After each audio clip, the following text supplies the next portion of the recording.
I'd always thought Emma and I had something solid. 8 years of marriage, a neat house on Maple Grove, and a life that looked perfect from the outside barbecues, charity runs, brunches with my oldest friend, Jake. She was a yoga instructor, all grace and light, and I was an architect, steady and quiet. People envied us.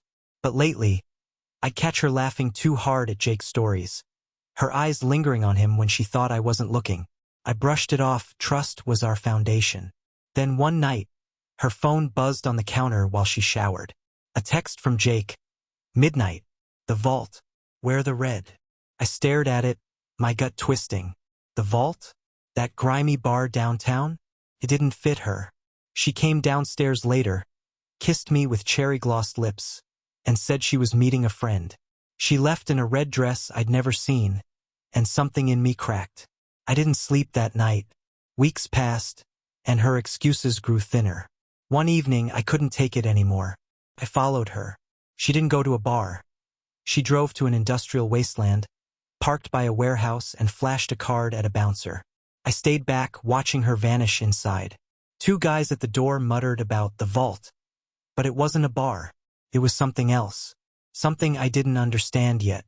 I drove home, hands shaking on the wheel, telling myself I was paranoid. But the next day, I broke into her locked drawer. There it was. A Polaroid of her with Jake, her skin streaked with red paint, his hands on her, and a note. Next time we go deeper. My world tilted.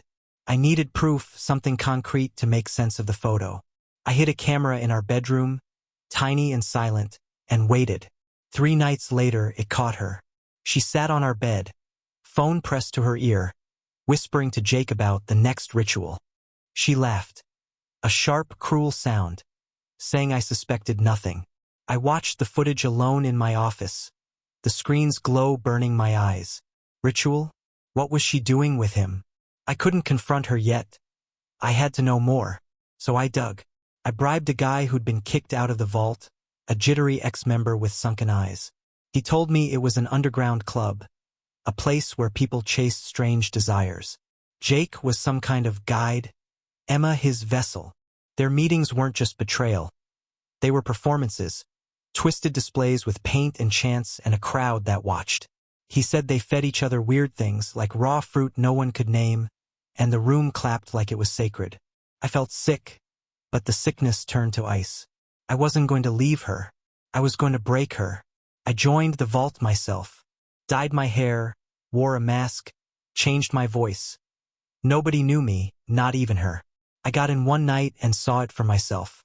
Emma stood there, blindfolded, Jake tracing red lines across her body while shadows chanted. It wasn't normal. It was wrong, unnatural, and she loved it. I sat in the back, my fists clenched, memorizing every move, every face. She brushed past me once, her perfume hitting me like a slap, and didn't even flinch. I wasn't there to watch forever, I was there to plan. Revenge became my obsession. I didn't want tears or apologies. I wanted them to suffer, to feel a fraction of the betrayal gnawing at me. I learned the vault's rhythms, its rules. They had ascensions, public events for their top members, streamed live. I decided that'd be their undoing. I hacked their system, rerouting the feed beyond their little circle. I planted things in Jake's gym locker, photos, receipts, a fake journal I wrote in his sloppy handwriting, all detailing their time together. I added a bag of stuff the cops wouldn't ignore. At home, I acted normal, smiling at Emma over dinner while my mind spun with what was coming. She'd prattle on about her day, oblivious, and I'd nod, imagining her face when it all crashed down. The night of their ascension came. I sat in the warehouse, masked, my laptop ready. Emma and Jake took the stage, her body painted red, his hands guiding her through their bizarre routine. The crowd roared, and I hit the switch. The stream didn't just go to the vault's elite, it blasted across Maple Grove. Every TV, every phone, every screen in town lit up with her voice, her moans, their ritual. I drove home and waited. My phone buzzed, neighbors, coworkers, friends, all horrified. I didn't answer. I just watched out the window as Emma stumbled back hours later, her makeup smeared, screaming into her phone. Jake wasn't with her. The vault shut down by morning, its leaders scattering. She thought it was over. She had no idea I'd just started. The town turned on them overnight. Emma's yoga clients vanished. Her boss fired her with a curt email. Jake's gym emptied out, his name poison. The police hit his place next. I'd made sure they'd find the locker. They hauled him off, the fake journal and the bag sealing his fate. Emma came to me that night sobbing, saying it was a mistake, a phase. I stared at her, silent, letting her words bounce off me. She begged me to stay, to fix us. I didn't yell. I didn't leave. I moved out the next day, but I left her in that house with a gift. Speakers I'd paid a crew to hide in the walls. They played her own voice from the vault, low and constant. A loop she couldn't escape. She'd hear it every night, every quiet moment. A reminder of what she'd done. I wasn't done with Jake either. While he sat in a cell, I spread the word. Leaked his arrest to fitness forums. Sent the story to his ex-wife. Paid someone to wipe his name from the internet. His gym closed, his life unraveled. Emma tried to start over. Got a job at some dingy store. But I sent letters there too. Anonymous notes about her talents. She quit within a week. I heard from a neighbor she stopped sleeping, her hair falling out in clumps. Good. She deserved to feel hunted, trapped, like I had when I found that Polaroid. 6 months later, I met her one last time. I asked her to a cafe, calm as ever, and slid a USB drive across the table. Every video, every picture, I said, and a list of who's seen them. You'll never know who's looking at you, Emma. Every smile, every glance. You'll wonder. She broke down, pleading, her hands shaking as she reached for me. I stood up and left her there, a sobbing wreck. Jake was out by then, a ghost of himself. I'd made sure he'd never climb back. His savings gone, his name erased.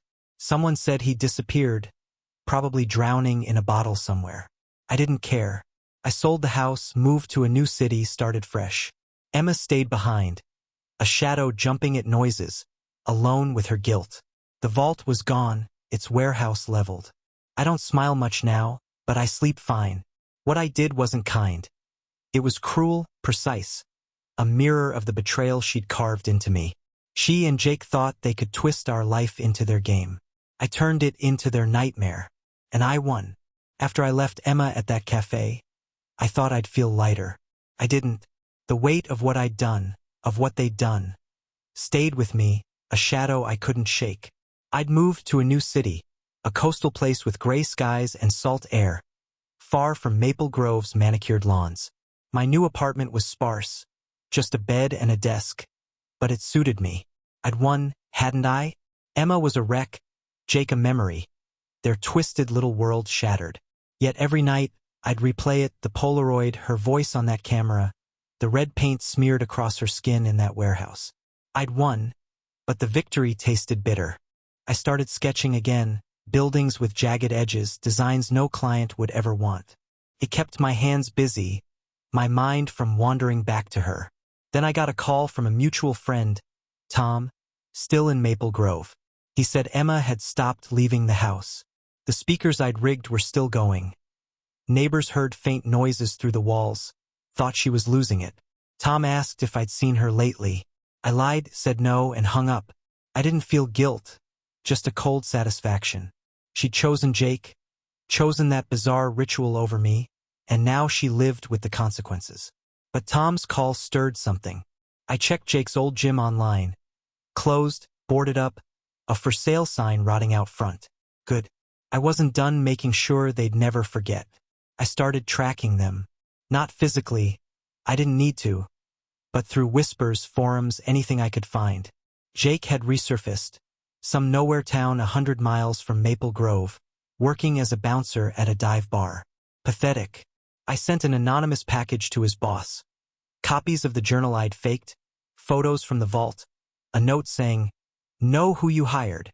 A week later, a bar patron posted online about a creepy guy getting fired after a fight.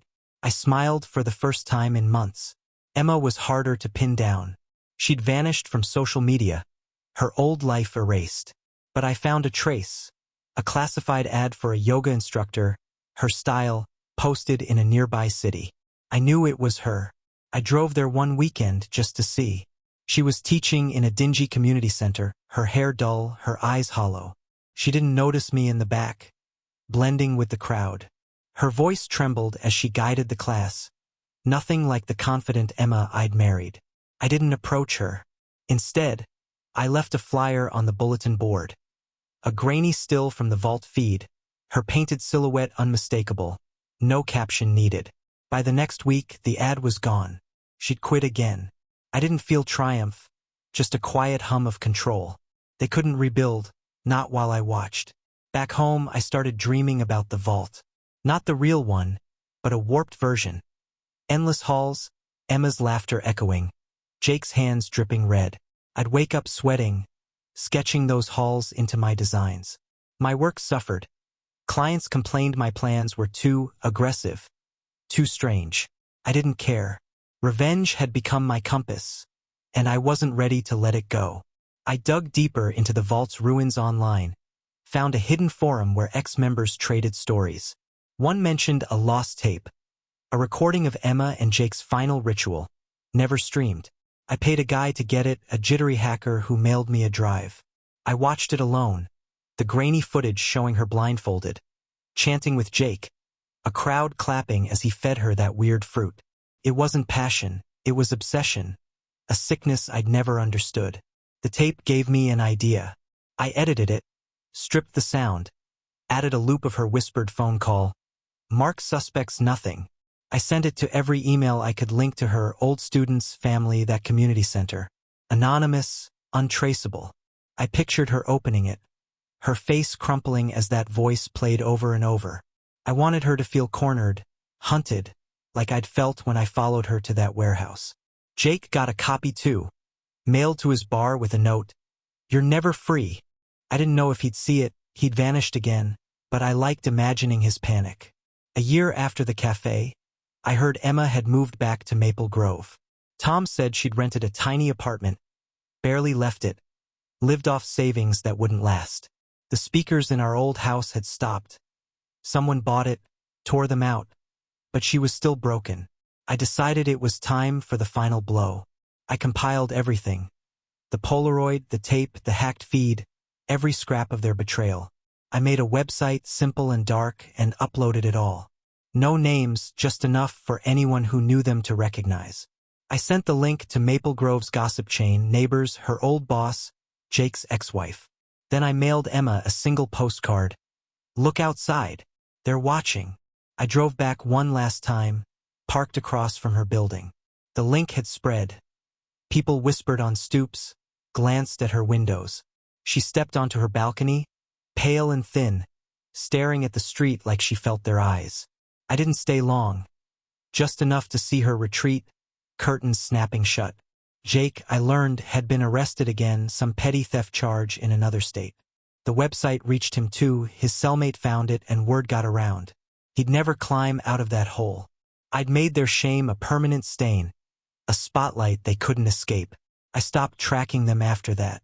The website stayed up, a silent monument to what I'd done. I moved again, inland this time, to a town where no one knew my name. I took a job drafting blueprints for warehouses. Ironic, I suppose, but it paid. My sketches softened, the jagged edges fading. I didn't dream of the vault anymore, but I didn't dream of much at all. Emma and Jake were ghosts now, their lives unraveled thread by thread, and I'd been the one holding the scissors. I'd heard she'd tried therapy, then stopped showing up. Jake was in and out of lockup, a drifter with no anchor. I didn't pity them. They'd chosen that warehouse, that paint, that fruit. They'd chosen each other over me. Sometimes I'd sit on my porch, watching the sunset, and wonder if I'd gone too far. The thought never lasted. What I'd done was cruel, yes, but it was justice, my way of balancing the scales. They'd twisted our life into something grotesque, and I turned it back on them, sharper and colder than they'd ever imagined. I didn't smile much, didn't need to. The silence was enough. I'd built my revenge like one of my designs. Precise, unyielding, eternal, and it stood tall, even if I was the only one left to see it. The inland town was supposed to be my reset.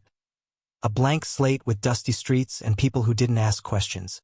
I drafted warehouse plans by day, ate alone by night, and kept my head down. The website lingered online, a quiet sentinel I rarely checked, but knowing it was there soothed me. I told myself I was done with Emma and Jake, that I'd buried them in the wreckage I'd made. But the silence started to itch. I'd catch myself staring at my sketches, warehouses morphing into that vault room, all sharp angles and shadowed corners. I crumple them, start over, but the lines kept creeping back. One evening, flipping through a local paper, I saw a small ad, Yoga for Beginners, downtown studio. No name, just a number. My pulse quickened. I knew it was her, Emma's style, her way of phrasing things. She'd slithered closer, maybe thinking distance would shield her. I didn't call. Instead, I drove past the studio, a squat brick building with fogged windows. Through the glass, I saw her, thinner, her movements stiff, but still her. She didn't see me. I sat there, engine idling, feeling that old ice settle in my chest. I wasn't done after all. I started watching her again, not every day, just enough to map her life. She taught 3 classes a week, lived in a rented room above a deli, kept her head low. No friends, no Jake, just a ghost drifting through a half-life. I found Jake too, through a parole report I dug up online. He was out, scraping by in a trailer park 2 states over, hauling junk for cash. They were apart, broken, but breathing. That gnawed at me.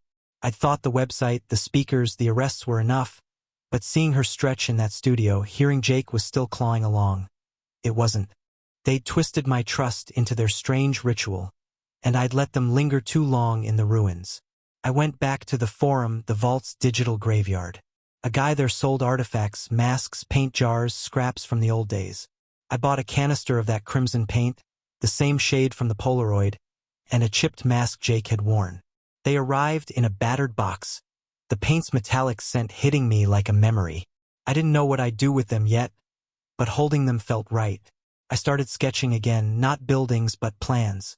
A new design for their punishment, something they couldn't outrun. The ice in me thawed into fire. I struck Emma first. Late one night, I slipped into her studio after her last class. The lock was cheap, the place empty. I poured the crimson paint across her yoga mats, streaking it over mirrors, letting it drip like it had on her skin in the vault. I left the mask on her desk, its hollow eyes staring at the door. I didn't stay to watch her find it. I didn't need to. I drove home, imagining her stepping in the next morning, her breath catching as the past flooded back. She'd know it was me. She'd feel me in every corner, every smear. The local paper ran a blurb about vandalism at the studio a few days later. She stopped teaching. The ad vanished. I pictured her scrubbing the paint, her hands shaking, and it steadied me. Jake was next. I mailed him a package. No return address, just the paint canister, half empty, and a note. You fed her. Now swallow it. I didn't care if he understood, only that it reached him. A week later, a junkyard coworker posted online about Jake flipping out, smashing a windshield after opening some weird delivery. He lost that job too. I leaned back in my chair, the fire in me burning brighter.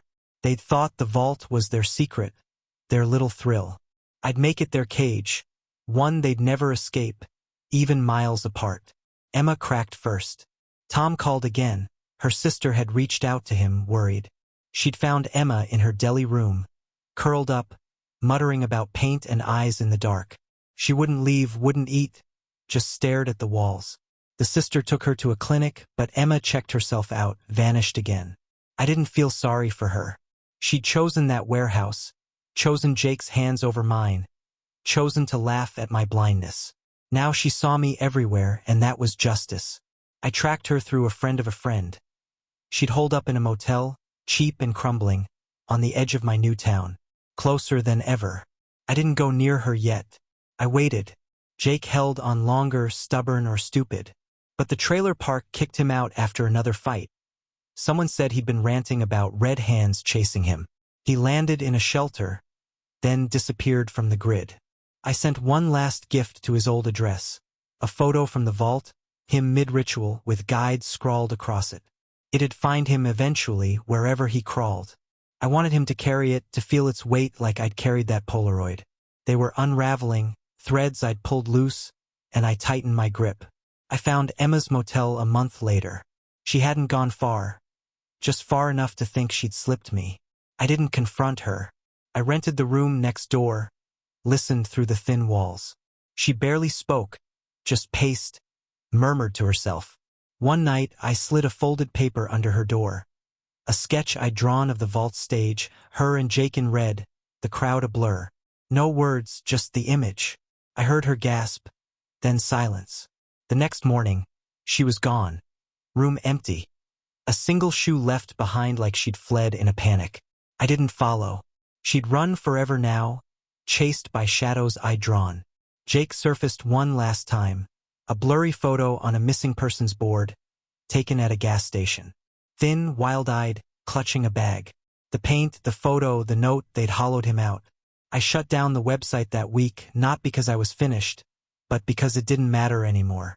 They carried my revenge in their bones, a mark deeper than any paint. I stayed in that town, sketching, working, living. The fire cooled. The ice returned. They'd twisted my life into their game, and I'd carved theirs into something worse. An endless echo of their own making. I slept sound, knowing they never would.